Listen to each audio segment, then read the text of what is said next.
We say when a person declares a spiritual intention, is there a counterforce? And then we'll stop after this and take a break, and then we'll finish up after a break. Is there a counterforce? I'm glad you asked that. Yes, there is a counterforce. There is a counterforce. And it's imperative to discover what is the counterforce. Usually, the counterforce can be quite operative, quite effective, and yet in and of itself be a snap to let go of once you find it.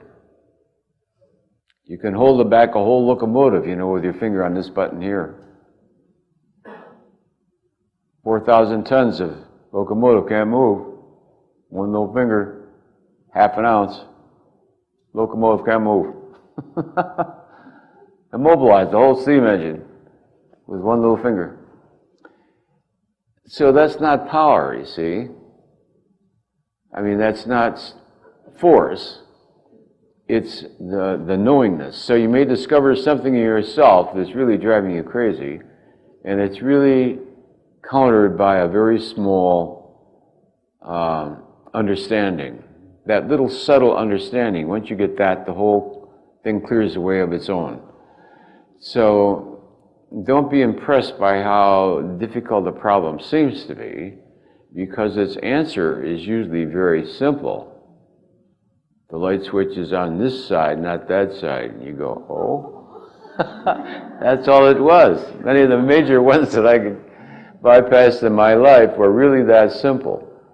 But what they depended on was a willingness to trust,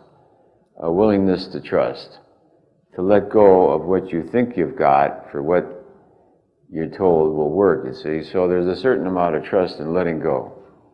But you're right, whatever commitment there is to move in this direction, it does tend to set up.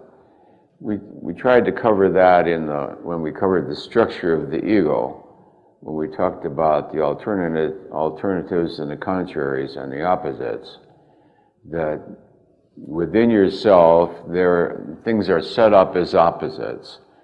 That's why people feel like I have a lot of patients that are afraid that they may burst out in the middle of church with a curse or a vulgar word. That's a very frequent obsession with obsessives. They're afraid that in church they're going to suddenly blurt out a 4-letter word right in the middle of Mass.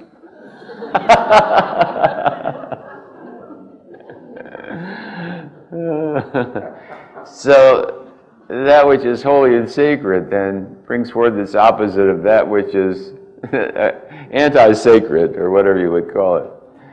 A blasphemy or something. They'll suddenly blurt out something horrible in the middle of church. So I suppose we should have a special service for them some Sunday,